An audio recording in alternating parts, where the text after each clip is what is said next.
વિદ્યાર્થી મિત્રો, આપણે આજે ગુજરાત ગૌણ સેવા પસંદગી મંડળની વનરક્ષક વર્ગ 3ની એક્ઝામની વાત કરવાના છે. ફોરેસ્ટની છે 2022-23ની જાહેરાત છે અને જાહેરાત નંબર 1.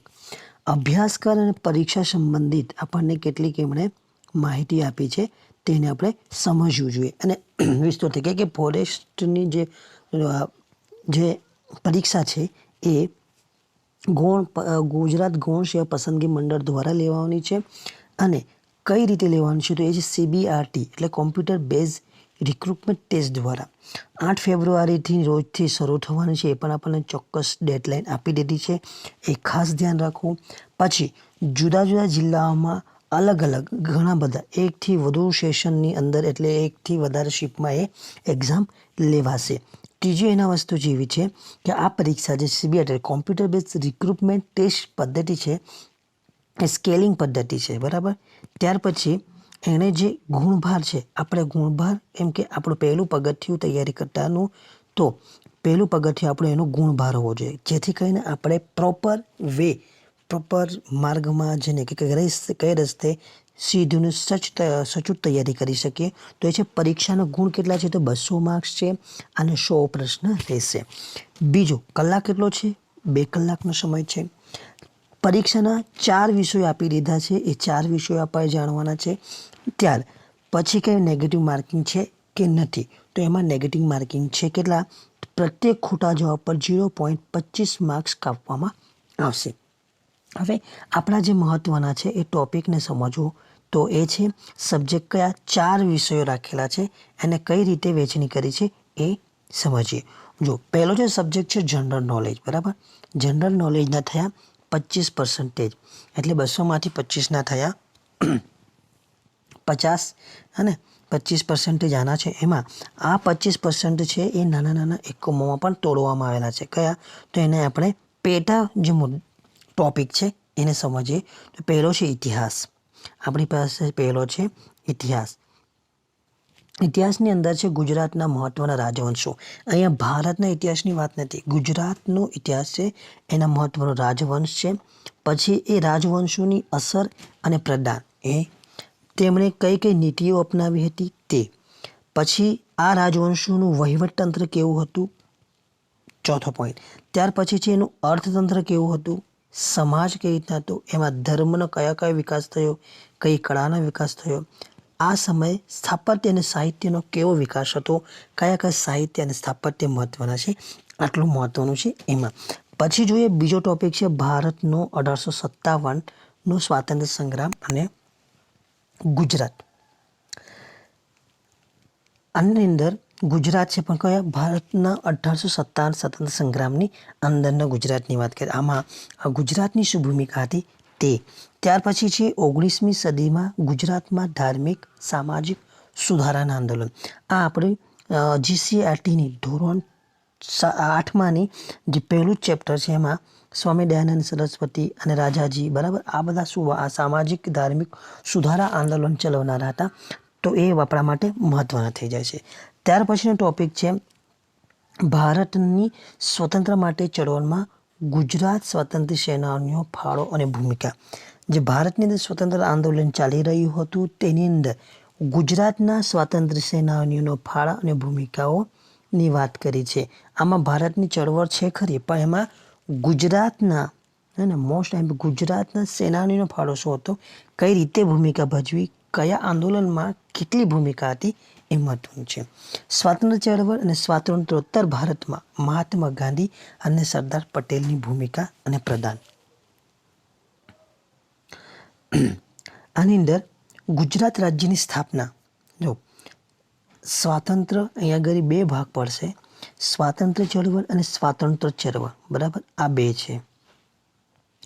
આની અંદર 2 મહાત્મા ગાંધી અને સરદાર પટેલની ભૂમિકા મહત્વની. એટલે કે સરદાર પટેલના જે આપણને પરીક્ષામાં વારંવાર પૂછાતા આવ્યા છે એ છે 4 સત્યાગ્રહો. એમના દ્વારા જે 4 સત્યાગ્રહ કર્યું, એમનું નેતૃત્વ કર્યું, તો એ 4 સત્યાગ્રહ તમારે યાદ રાખવાના છે. અને ગાંધીજીને તો જોઈએ એટલે સત્યાગ્રહ છે, એમાં શું મહત્વની ભૂમિકા છે એ તમારે યાદ રાખવાની રહેશે.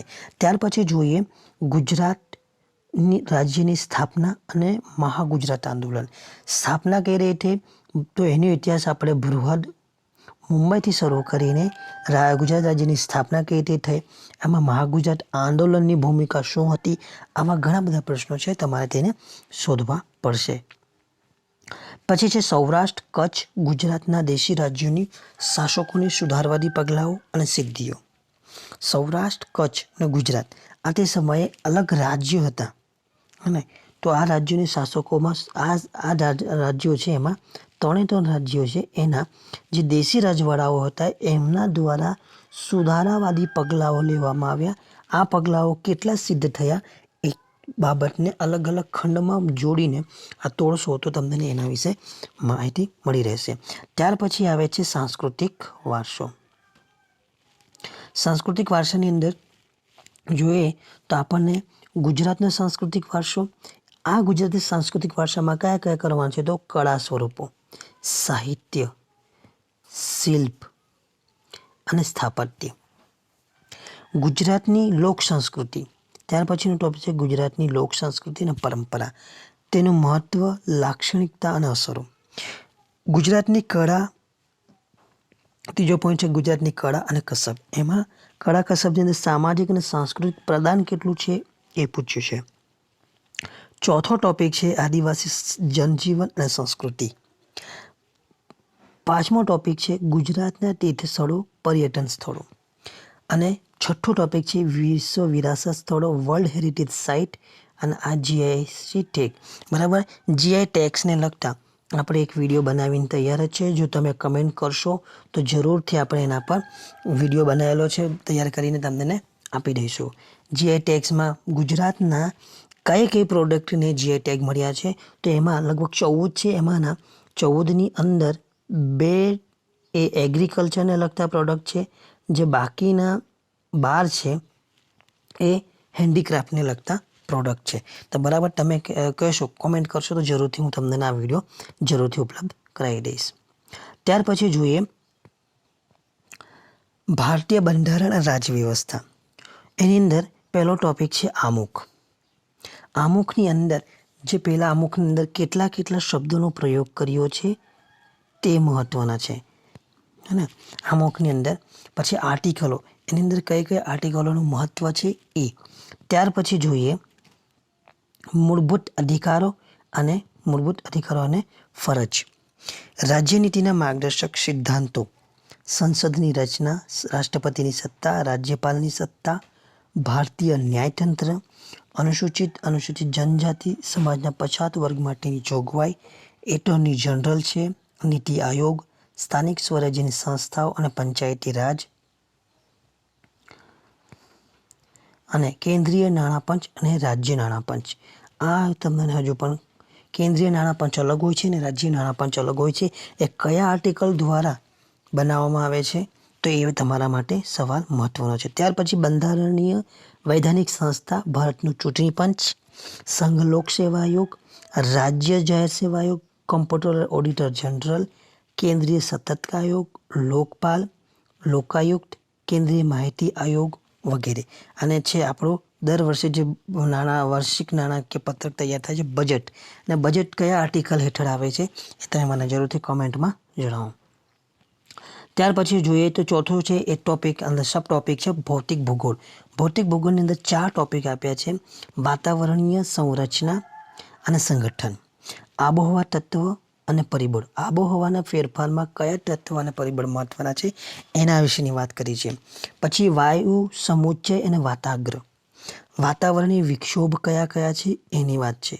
ચક્રવાતના પ્રકાર, કયા દેશમાં કયા ચક્રવાત કોણ નામ આપે છે, હમણાં જ હાલ કેટલા વાવાઝોડા આવી ગયા, કયા દેશે કયું નામ આપ્યું અને એ કેટલું ઘાતક હતું તો એની કેટેગરી કઈ હતી એ પણ. જલીય આપત્તિઓ, ભૂકંપ, હાલ ભૂકંપ કેટલા છે, કેટલા પ્રકાર છે, એના ભૂકંપના ઝોન, એને કઈ રીતે કેટેગરાઇઝ કરવામાં આવે છે એ સવાલ તમારા માટે મહત્વનો છે. પછી આબોહવાકીય બદલાવો, વાતાવરણ પરિવર્તન.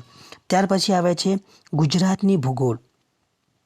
ગુજરાતની વિવિધ ભૂમિ સ્વરૂપો તમને આ જીસીઆરટીના હાલની પુસ્તકોમાં મળી જશે. 6, 7, 8નો જીસીઆરટી લેશો એટલે તમને ગુજરાતના વિવિધ ભૂમિ સ્વરૂપો મળી જાય છે. ત્યાર પછી જે ટોપિક છે ગુજરાતની નદીઓ, પર્વત અને વિવિધ જમીનનો પ્રકાર, એ પણ તમને જીસીઆરટી 6, 7, 8 હે ને 6, 7, 8ની જીસીઆરટીમાં મળી જશે. ગુજરાતની સામાજિક ભૂગોળ છે એ તમારે કોઈ પણ ટોપિક ને 2011 અહીંયા કહ્યું છે 2011ના સંદર્ભમાં, તો તમે કોઈ પણ પ્રકાશન લઈ શકો છો, નવનીત લઈ લો કોઈ પણ, તેમાં તમને વસ્તીનું વિતરણ અને અલગ અલગ ટોપિક છે, એમાં વસ્તીનું વિતરણ, વસ્તીની ઘનતા કેટલી છે અને ઘનતા એટલે ક્યાંક ઓછા એરિયામાં વસ્તી ગીતા વધુ છે, વસ્તી વૃદ્ધિ કઈ વધારે છે, સ્ત્રી પુરુષોનું પ્રમાણ કેટલું છે, હજારે કેટલી સ્ત્રીઓ છે, અહીંયા કયા ડિસ્ટ્રિક્ટમાં વધુ છે, કયા ડિસ્ટ્રિક્ટમાં સૌથી ઓછો રેશિયો છે, એ જ રીતના સાક્ષરતા પણ સૌથી વધુ કયા જિલ્લામાં છે અને સૌથી ઓછી સાક્ષરતા ક્યાં છે એ યાદ. મહાનગરીય પ્રદેશોની વાત કરવાની છે આ ને વસ્તી ગણતરી કહે તો 2011ના સંદર્ભમાં તમે ઝડપથી કરી શકો છો. ત્યાર પછી છે ગુજરાત અને ભારતની આદિમ જાતિઓની માહિતી, જેના વિશે કોઈ વાત નહીં પણ ખાલી કીધું છે કે ગુજરાત અને ભારતની આદિમ જાતિઓ, એનું તમારે લિસ્ટ બનાવીને એમાં ખાસિયતો કઈ કઈ છે તો મેન ટોપિકો કરી દઈશું. હું તમને જરૂરથી આ કરાવી દઈશ. પછી ગુજરાતની આર્થિક ભૂગોળ છે. ગુજરાતની કૃષિ, ઉદ્યોગ, ખનિજ, વ્યાપાર અને પરિવહન તથા બંદર વગેરેની વાત કરી છે, એ આર્થિક ભૂગોળમાં આવશે. ત્યાર પછી આવે છે ગુજરાત રાજ્યના જિલ્લા અને એમની વિશેષતાઓ. ગુજરાત રાજ્યના કેટલા જિલ્લાઓ છે એ તમને યાદ હોવા જોઈએ, અને કયો જિલ્લો કયા જિલ્લાની બાજુમાં છે, કયો બોર્ડર ધરાવે છે, કયા જિલ્લાને 2 જિલ્લાની બોર્ડર અડે છે, આવા ઘણા બધા પ્રશ્નો છે તે તમારે યાદ રાખવા પડશે. ત્યાર પછીનો ટોપિક છે આપણો વિજ્ઞાન અને ટેકનોલોજી. વિજ્ઞાન અને ટેકનોલોજીની અંદર તમને આપ્યા છે તેમાં એક સામાન્ય વિજ્ઞાન, બહુ વાસ્ટ વિષય છે, તમે ઝડપથી કહેશો તો તેમાં બનાવી દઈશ. પછી વિજ્ઞાન અને ટેકનોલોજી છે ઇન્ફોર્મેશન કોમ્યુનિકેશન ટેકનોલોજી, ઈ ગવર્નન્સનો કાર્યક્રમ અને સેવાઓ, આ મહત્વનો ટોપિક છે, મોસ્ટ આઈએમપી તમારે એને. એક બીજો છે ઉર્જા પરંપરાગત અને બિન પરંપરાગતના સ્ત્રોતો. તમે આ 2 ટોપિકને ગમે ત્યાંથી કરશો તો જરૂરથી તમારો 1 માર્ક્સ તો કવર થઈ જશે. ત્યાર પછી છે વર્તમાન પ્રવાહ, પ્રાદેશિક અને રાષ્ટ્રીય મહત્વના વર્તમાન પ્રવાહો છે. તો આ હતું એના 25 બરાબર, 25% એટલે 50 માર્ક્સનું તમારું કયા કયા સબ્જેક્ટ કવર થયા તો એ 50 માર્ક્સ માટે ફરી જોઈ લો. 25% એટલે તમારા 50 માર્ક્સનું થયું ઇતિહાસ, સાંસ્કૃતિક વારસો, ભારતીય બંધારણ, રાજ્ય વ્યવસ્થા, અને ત્યાર પછી ભૌતિક ભૂગોળ, ગુજરાતની ભૂગોળ, વિજ્ઞાન અને ટેકનોલોજી, પ્રાદેશિક રાષ્ટ્રીય મહત્વના પ્રવાહો. અહીંયા તમે ખાસ ધ્યાન રાખજો, કોઈ આંતરરાષ્ટ્રીય નહીં કરતા, પ્રાદેશિક અને રાષ્ટ્રીય કયા છે, એટલે ભારતનું જે વર્તમાન પ્રવાહ છે, હાલના વર્તમાન પ્રવાહ, એને કોઈ બીજા પ્રવાહ કરશો નહીં. જો પ્રાદેશિક તથા રાષ્ટ્રીય મહત્વના કયા છે, એટલે આપણા રાજ્યના અને ભારતનું વર્તમાન પ્રવાહ જે ખાસ આપણે વર્તમાનમાં ચર્ચામાં રહ્યા છે એ ટોપિકોને. ત્યાર પછી છે 12.5%, એટલે તમારા 25 માર્ક્સનું જેટલું થયું ગણિત, એટલે કે જનરલ મેથેમેટિક્સ છે. એમાં સામાન્ય બૌદ્ધિક તાર્કિક ક્ષમતા, એપ્ટિટ્યૂડ, લોજિકલ રિઝોનિંગ છે. પહેલો એમાં ટોપિક તાર્કિક અને વિશ્લેષણાત્મક ક્ષમતા છે. સંખ્યા શ્રેણી, સંકેત અને તેનો ઉકેલ છે. ઘડિયાળ, કેલેન્ડર, ઉંમર સંબંધિત પ્રશ્નો છે. ઘાત, ઘાતાંક, વર્ગ, વર્ગમૂળ, ઘનમૂળ, ગુસા અને લસા. ત્યાર પછી છે ટકા, સાદું અને ચક્રવૃદ્ધિ વ્યાજ, નફો અને નુકસાન, આ ટોપિક છે. સમય અને કાર્ય, સમયના અંતર અને ઝડપ અને અંતર, આને 3 ટોપિકમાં વહેંચેલા છે. તો આ તમારે જો જેને ઇઝી વે સમજવું હોય તો સમય અને કાર્ય, સમયના અંતર, ઝડપ અને અંતર આ કરી લો. ત્યાર પછી છે સંભાવના, સરેરાશ, ગુણોત્તર અને પ્રમાણ, માહિતીનું અર્થઘટન અને વિશ્લેષણ. તો આ હતા 12.25 એટલે 25 જેટલા માર્ક્સનું તમારું મેથ્સ થાય છે. ત્યાર પછી આવે છે ગુજરાતી લેંગ્વેજ, 12.25 એટલે આ બી થયું તમારું 25 માર્ક્સનું, બરાબર. રૂઢિપ્રયોગનો અર્થ અને પ્રયોગ, આ તમને સિલેબસ આપી દીધો છે એટલે કોઈ ચિંતાની વાત નથી. તમારે રૂઢિપ્રયોગનો અર્થ તો જો કરવો જ હોય તો તમારે 6 થી લઈને 12 સુધીની ગુજરાતી લઈ લો. એની અંદરથી કયા કયા ટોપિક કરવાના છે તો તમારે કરવાનો છે રૂઢિપ્રયોગો એનો અર્થ અને પ્રયોગ. બીજું, આમાં પ્રયોગ તમે કઈ રીતે કરશો, પ્રશ્નની સંભાવના છે કે તમને ખાલી રૂઢિપ્રયોગનો અર્થ પૂછી લે, અથવા તો 2 સેમ એક જ પ્રકારનો અર્થ આપતા તમને વિકલ્પ આપે અને કહે કે આમાંથી જુદું પડતું એટલે કયો મુહાવરો છે જે રૂઢિપ્રયોગ છે જે બંનેનો અર્થથી જુદા પડે છે, તો એવો પ્રશ્ન પૂછી શકે. પછી જે કહેવતનો અર્થ, સમાસનો વિગ્રહ કરવો અને તેને ઓળખીને બતાવો, અલંકાર અને તેની ઓળખ, સમાનાર્થી શબ્દ, વિરુદ્ધાર્થી શબ્દ, શબ્દ સમૂહ માટે એક શબ્દ, સંધિ જોડો અને છોડો, જોડની શુદ્ધિ, લેખન શુદ્ધિ અને ભાષા શુદ્ધિ. આમાં વાક્ય આપશે, તમને કહેશે કે આમાંનું વાક્ય કયું વાક્ય શુદ્ધ છે, કયું વાક્યમાં અશુદ્ધિ છે, અથવા તો આ વાક્યમાં શુદ્ધિ છે વાક્ય જણાવો, અથવા જે વાક્યમાં અશુદ્ધિ છે બાકીના વાક્ય શુદ્ધ હશે તો તમારે એમાંથી વિકલ્પ. પછી આવે છે ગદ્ય સમીક્ષા. ગદ્ય સમીક્ષાની અંદર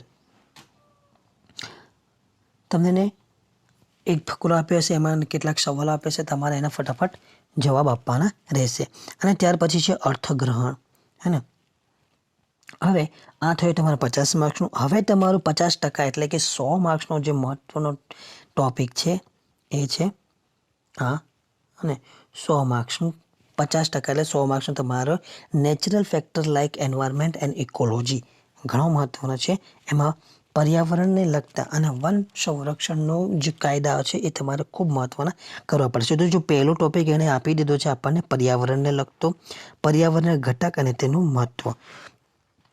પર્યાવરણ સંરક્ષણમાં વૃક્ષ અને જંગલનો ફાળો શું છે, માનવીય પ્રવૃત્તિ જેવી કે ખનન, બાંધકામ, વસ્તી વૃદ્ધિને પર્યાવરણ પર કઈ કઈ અસરો થાય છે તે, પર્યાવરણ અને જૈવ ભૂ રાસાયણિક ચક્રો, એ ચક્રો પણ આપેલા છે. કયું તો કાર્બન ચક્ર, નાઇટ્રોજન ચક્ર વગેરે વગેરે. તો આ જેટલા પણ ભૂ રાસાયણિક ચક્રો છે એ ચક્રને તમારે કરવા પડશે. ત્યાર પછી જોઈએ પ્રદૂષણ. બીજો ટોપિક છે પ્રદૂષણ, ગ્રીન હાઉસ અસર, ગ્લોબલ વોર્મિંગ, આબોહવા પરિવર્તન.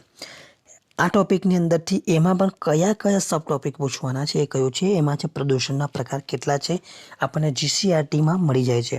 પછી ગ્લોબલ વોર્મિંગ છે અને તેની અસરો, એ પણ તમને જીસીઆરટીમાં. ગ્રીન હાઉસનો વાયુ તમને જીસીઆરટીમાં મળી જશે. ઓઝોન સ્તર અને ક્ષય, એસિડ વર્ષા, આબોહવા પરિવર્તન અને તેની અસરો. આબોહવા પરિવર્તન સામે લડવા માટેના ઉપાય અને પગલાં, આ તમને જીસીઆરટીમાં મળશે. ટકાઉ વિકાસનો લક્ષ્યાંક એ તમારે શોધવો પડશે, બરાબર. એસિડ વર્ષા પણ શોધવી પડશે. બાકીના તમને આ જે સબ ટોપિકો છે તમને જીસીઆરટીમાંથી સરળતાથી મળી રહેશે. ત્યાર પછી હવા, પાણી અને અવાજનું પ્રદૂષણ, માનવ સ્વાસ્થ્ય પર તેની અસર શું છે, તેને નિયંત્રણ કરવા માટે કે નિવારણ માટે આપણે શું પગલાં લઈ શકીએ તે વાત. પછી એક અલગથી આખો ટોપિક આવી દે છે ઘન કચરો. એમાં ઈ વેસ્ટ, બાયોમેડિકલ કચરાનું વ્યવસ્થાપન કઈ રીતે થાય, એટલે કે 3 આમાં છે. કયા કયા છે, ઘન કચરો, ઈ વેસ્ટ છે અને બાયોમેડિકલ કવર છે. આ કચરાનું વ્યવસ્થાપન નિકાલ કઈ રીતે કરવામાં આવે છે તે મહત્વનું. આના માટે કયા કયા આર્ટિકલ એટલે કે કાયદો છે એ પણ મહત્વનો છે. ત્યાર પછી છે જંગલ, વન્ય સંપત્તિ અને વન્ય જીવ. એ ટોપિકની અંદર કયા સબ ટોપિક છે તો જંગલના વિવિધ જંગલોની ઉપયોગિતા અને વિવિધ પડકાર. પછી છે ગુજરાત, ભારત અને ગુજરાતના જંગલના પ્રકાર. જે આગળ જંગલના પ્રકાર પૂછાયા. ભૂમિ સ્વરૂપોની પછી આવેલું ટોપિક આવે છે, એને તમે સગડી લેશો તો ભારત અને ગુજરાતના જંગલનો પ્રકાર સાથે બંને ટોપિકને મર્જ કરશો એટલે તમારું એક કન્ટેનર તૈયાર થાય. પછી જે ગુજરાતમાં જંગલ વિસ્તારની સ્થિતિ, આ માત્ર જંગલ વિસ્તારોની સ્થિતિ વિશે પૂછ્યું કે આ તો ગુજરાતના જ, ભારતના જંગલ નહીં. ત્યાર પછી સામાજિક અને શહેરી વનીકરણને લગતો પ્રયાસ, ગુજરાત રાજ્યની ગૌણ વન પેદાશ અને મહત્વની ઔષધિઓ, આ તમારે ખાસ કરવો હે ને. ગુજરાતમાં ગૌણ વન પેદાશો કઈ કઈ છે એના વિકલ્પમાં પૂછી શકે. પછી જંગલ આધારિત ઉદ્યોગો કયા છે, ગુજરાત વન્યજીવ, દુર્લભ અને ભયગ્રસ્ત સ્પીસીઝ, આ તમને 7, 6, 7 અને 8 વિજ્ઞાનની બુક જીસીઆરટીમાંથી તમને ગુજરાતને વન્યજીવ, દુર્લભ અને ભયગ્રસ્ત વન્યજીવ કોઈક એક ટોપિકમાં તમને અહીંયાથી જરૂર મળી જશે. પછી આવે છે ગુજરાત જળ પ્લાવિત વિસ્તાર, વેટલેન્ડ અને ચેરના જંગલો, તમારે શોધવા પડશે. ત્યાર પછી જોઈએ ભારત અને ગુજરાતમાં જૈવ વિવિધતા અને સંરક્ષણ. જૈવ વિવિધતાના સંરક્ષણ માટે વિવિધ પ્રયાસો કર્યા, એ પ્રયાસો શોધવાના. ત્યાર પછી વન્યજીવ સંરક્ષણ માટે ગુજરાત રાજ્યના તેમજ રાષ્ટ્રીય પ્રયાસો કયા કયા છે એ, વિવિધ પ્રજાતિઓ એટલે કઈ પ્રજાતિઓને રક્ષણ આપ્યું છે અને કયા પ્રોજેક્ટ હેઠળ રક્ષણ આપવામાં આવ્યું છે. એમાં આપણને વાઘ, સિંહ, ગેંડા અને મગર, પણ આનાથી પણ ઘણા બધા છે પીસીસ એટલે કે પ્રાણીઓ છે, જેને પ્રજાતિઓ છે જેને પ્રોજેક્ટ હેઠળ સંરક્ષણ આપવામાં આવ્યું છે. તો એ પછી પ્રવાસી યાયાવર પક્ષી ભારત અને ગુજરાતના સંદર્ભમાં શું મહત્ત્વ છે, કઈ જગ્યાએ છે, કેટલું મહત્ત્વ છે એ.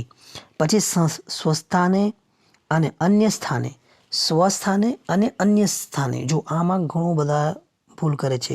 સંવર્ધનના પ્રયાસો, જ્યાં મૂળ પ્રજાતિ છે તેને ત્યાં જ રાખી તેનો વિકાસ, સંરક્ષણ કઈ રીતે કે સંવર્ધન કઈ રીતે કરાય છે તે. અહીંયાથી બીજી જગ્યાએ લઈ જઈને એનું સંવર્ધનનો પ્રયાસ કઈ રીતે કરવામાં છે એ છે અન્ય સ્થાને. હા ને, આપણે ખાસ ઉદાહરણ આમાં ચિત્તાનું હોય ને, આફ્રિકાના ચિત્તા અહીં લાવીને એનું સંવર્ધન કરવાનો પ્રયાસ થયો, પણ એ ચિત્તા મરી ગયા. તો એ શું થયું, સ્વસ્થાને નથી અન્ય સ્થાને એનું સંવર્ધનનો પ્રયાસ થયો હતો. બરાબર, તો આ એક ખાસ ધ્યાન રાખજો. પછી ગુજરાતના રાષ્ટ્રીય ઉદ્યાન કેટલા છે, તો ગુજરાતના રાષ્ટ્રીય ઉદ્યાનો 4 જેટલા રાષ્ટ્રીય ઉદ્યાન છે. એ યાદ હોવા જોઈએ, કઈ સાલમાં, ક્યારે, એનું કેટલા ક્ષેત્રફળમાં છે, કોર્નોલોજી પ્રમાણે તમારે એને યાદ રાખવાનું પડશે. પછી અભયારણ્ય જૈવ મંડળ આરક્ષિત ક્ષેત્ર, તમે આના પર કહેશો તો હું તમને જરૂરથી વિડીયો આપી દઈશ. ત્યાર પછી આવે છે વન અને પર્યાવરણને લગતી મહત્ત્વની સંસ્થાઓ. એમાં 3 મહત્ત્વની સંસ્થાઓ છે. રાષ્ટ્રીય હરિત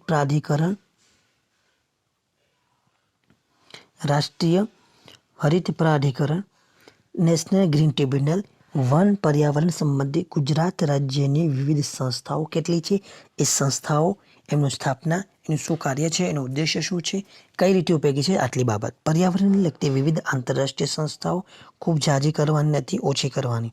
ત્યાર પછી વન અને પર્યાવરણને લગતી વર્તમાન ઘટનાઓ. તો આ હતા આપણે 200 માર્ક્સનું જે ફોરેસ્ટનું લગતું સિલેબસ છે.